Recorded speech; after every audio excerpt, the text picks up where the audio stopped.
केंद्र सरकार के ऑक्सीजन पर संसद में दिए बयान पर कल तक विपक्ष ने जमकर हंगामा मचाया, लेकिन दिन बदलते ही विपक्ष के सुर भी बदल गए हैं। बीजेपी के अलावा कांग्रेस शासित राज्यों ने भी साफ कर दिया है कि ऑक्सीजन की कमी के चलते उनके राज्यों में एक भी मौत नहीं हुई है। विपक्ष के इस दावे के बाद सबसे भारी फजीहत शिवसेना सांसद संजय राउत की हुई है। राउत ऑक्सीजन वाले मामले को लेकर केंद्र सरकार को घेर रहे थे, लेकिन महाराष्ट्र सरकार ने केंद्र सरकार के हाँ में हाँ मिला के राउत को ही कटघरे में खड़ा कर दिया है। महाराष्ट्र की अघाड़ी सरकार ने साफ कर दिया है कि उनके राज्य में भी ऑक्सीजन की कमी से कोई मौत नहीं हुई है।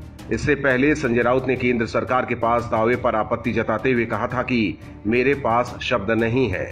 आखिर केंद्र के इस बयान से उन लोगों के परिजनों को कैसा महसूस हो रहा है जिन्होंने ऑक्सीजन की कमी के चलते अपनी जान गंवा दी थी। यही नहीं, राउत ने कहा था कि केंद्र सरकार के खिलाफ इस तरह का झूठ बोलने को लेकर केस दर्ज किया जाना चाहिए।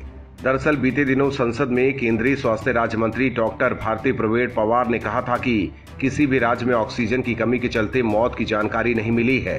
इस तरह उनके बयान पर हंगामा हो गया था, लेकिन इसके अगले ही दिन तमिलनाडु और दूसरे कांग्रेस शासित राज्यों ने भी कह दिया कि उनके भी राज्य में ऑक्सीजन की कमी से कोई मौत नहीं हुई है। बिहार और मध्य प्रदेश की सरकारों ने भी माना कि उनके राज्य में ऑक्सीजन की कमी के चलते मौत की एक भी घटना दर्ज नहीं की गई है। इसके अलावा छत्तीसगढ़ की कांग्रेस सरकार ने भी ऑक्सीजन की कमी से किसी मौत की बात से इनकार किया है। यही नहीं, छत्तीसगढ़ के हेल्थ मिनिस्टर टी.एस. सिंहदेव ने तो ये भी कहा कि हमारा राज्य ऑक्सीजन के मामले में सरप्लस रहा है। ये बात सही है कि राज्य में ऑक्सीजन की कमी के चलते कोई मौत नहीं हुई है। वहीं राज्यों के समर्थन के बाद अब संजय राउत को करारा झटका लगा है, क्योंकि उनकी ही पार्टी के एमवीए सरकार ने केंद्र की मोदी सरकार का समर्थन किया है। ऐसे में सवाल ये है कि केंद्र सरकार पर केस दर्ज करने की मांग करने वाले राउत अब क्या कहेंगे।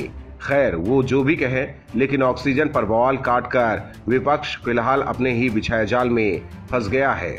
Bureau report, OMH news. और भी वीडियोस देखने के लिए चैनल को सब्सक्राइब करें और बेल आइकन को दबाएं।